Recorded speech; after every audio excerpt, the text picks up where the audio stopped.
Hello everyone, welcome to another Rick's Picks. Today I'm going to be doing my review of the G.I. Joe classified figure, the Night Creeper. So what I'm going to do is I'm going to take a look at him in packaging. Now I'm going to take a look at the figure and his accessories.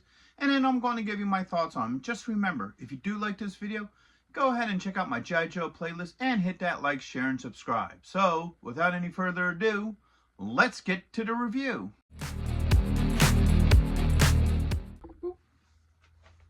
So here he is in packaging.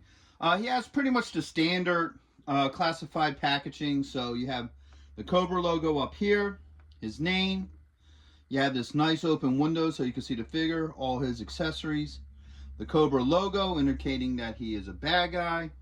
The G.I. Joe classified logo, choking hazards, age restrictions, and the Hasbro logo. Spin it around this way. You get some artwork of the figure, G.I. Joe, and his name, number.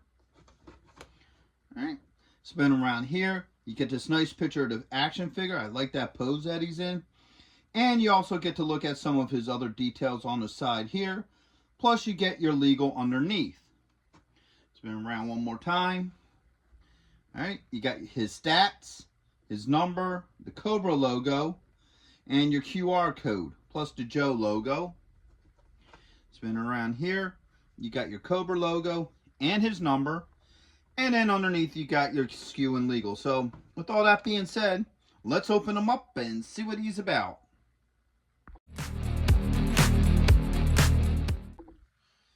So here he is out of packaging. I think he's an overall pretty cool looking figure. I like a lot of the detail to him.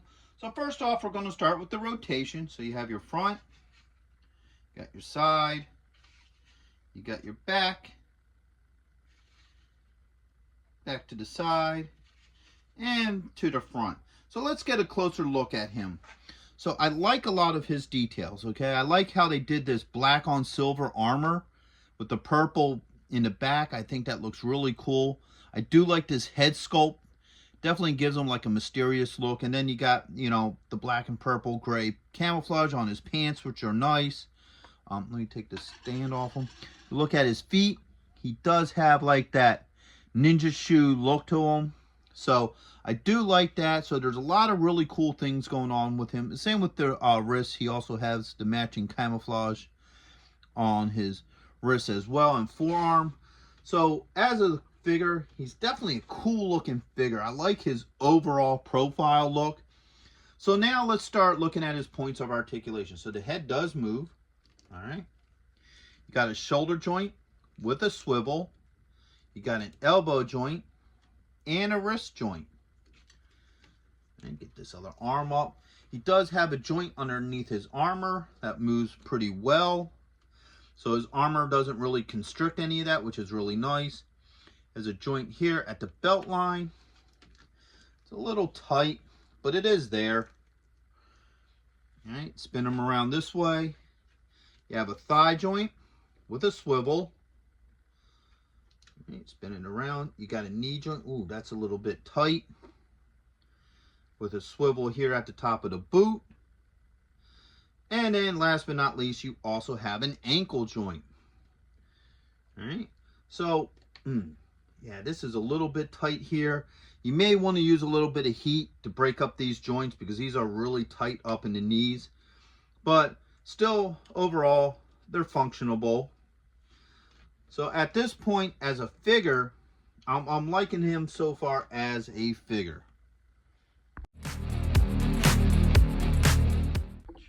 So now let's start looking at his accessories. So first off, he has this compound crossbow, which is really cool looking. I like the overall look to it. The arrows are a little bit bent from being in packaging. I'm sure that's something that you can easily straighten out if you really want to. So that might be an issue for some collectors, but they do straighten out. All right. He has his backpack. All right. Actually, it goes this way. He has an extra arrow. All right. He has two swords. So he has this one here with this design. He has this one as well. All right. He has an alternate head. This thing looks kind of cool. This thing looks like something straight out of like science fiction or something. You know, I do like this head design. This is pretty neat looking. I even like this pattern that's going along the top here. That looks pretty wicked too. So I'm kind of digging this head for a more sci-fi look. All right, it comes with 2 knives. So he has this one. And then this one. And now this is one of those moments where I feel like they could have jazzed up the figure a little bit and just made these blades like a silver. It'd really give the knives a pop. But, you know, sometimes they do, sometimes they don't. I guess it just depends upon the figure. And last but not least, he comes with 2 hands. So he comes with this hand, which I guess you could consider a karate chop hand. And now this is interesting. He comes with a hand with a shuriken in it. Alright, so if you want to pose them in a throwing position with the shuriken, you can do that as well. So now that we looked at everything that comes with them, let's start going through how they work with the figure. So first off, let's start with these knives. Okay. Now, the thing I always loved about these classified figures is that the fingers move very easily. So 9 out of 10 times, it's easy to get the weapons in their hands. In his case, he's 1 of the 9 out of 10. They fit in there really nice. No issues. All right.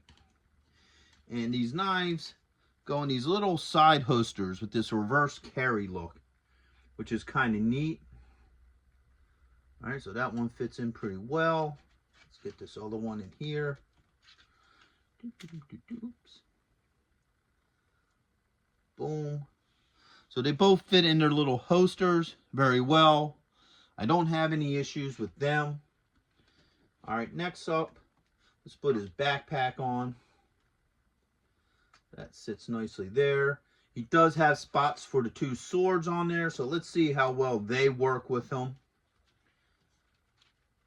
All right, that sword went in very easily.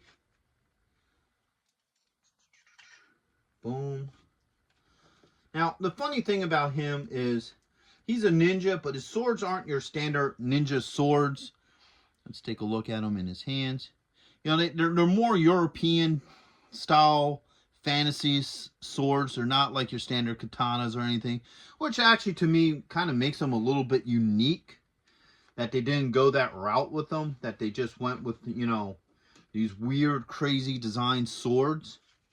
So let's see how well these work on his backpack. So let's start with this one. All right. So that clips in there just like that. I don't have any issues with that sword.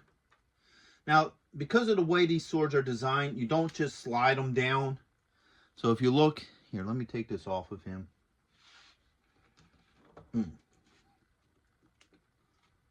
So if you look here, they're not solid notches. They actually have gaps. They're more U-shaped. And for that is because of the design of these swords. It makes it easier to pop them in sideways than it would to try to slide them down in. So that's a neat touch. Matter of fact, let's put this one on as well. Clip that in there. So they both clip in there very nice, very easily. They don't fall out, so they're definitely nice and snug in there, which is a plus. So now let's look at the compound crossbow. So let's get one hand in here. All right. That fits. Let's get that trigger finger in there. All right. Get that in there. There we go. All right. So that hand fits nicely. No issues. Now this thing does have a second handle. So let's see how well that works. Oh yeah, that slides right in there. So if you want to have him holding it with both hands, you could definitely do that. And that actually went together pretty easily. So next off you have your bolt. Just sits right up in here. All right, there's a little spot that it clips in at. So that fits in there very nicely. No issues with that. So the crossbow works very well with them. I don't have any issues with the crossbow. And then now this, get that out of his hand. Clips in right here. That's where it's meant to. Or does it go? Oh, I see. Okay. So if you look here, there's these two triangles. All right, and then you look on the back, there's two triangles here. So the triangles just hook into each other. Oops. Or theoretically anyway, hook into each other.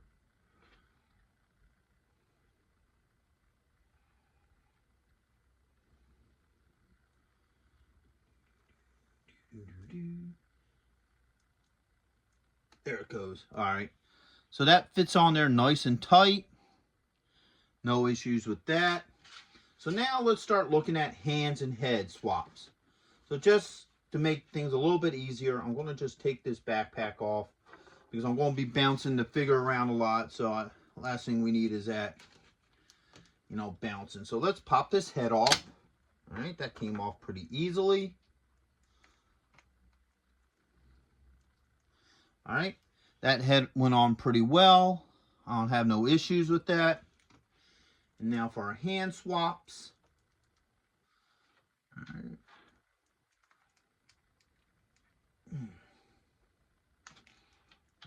Oops. Get that in there.